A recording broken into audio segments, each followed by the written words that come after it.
Salutare! Haideți să-ți arăt ce am făcut în a treia zi pe Amalfi cu scuterul. Am plecat din Sorrento, ne-am dus la Positano pentru a bea o cafeluță. Uite aici cât de drăguț este. Și cam pe undeva pe aici ne-am și oprit. Poți să-mi dai mesaj și o să zic unde ne-am oprit.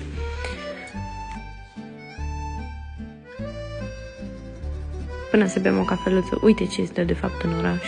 Din păcate nimeni nu arată asta, însă cel mai bine e să mergi cu scuterul, nu veni aici cu mașina.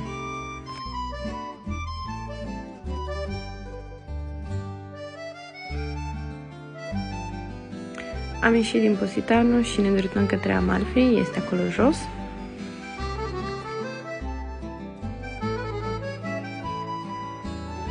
Aici sunt poze din piață, era cam aglomerat.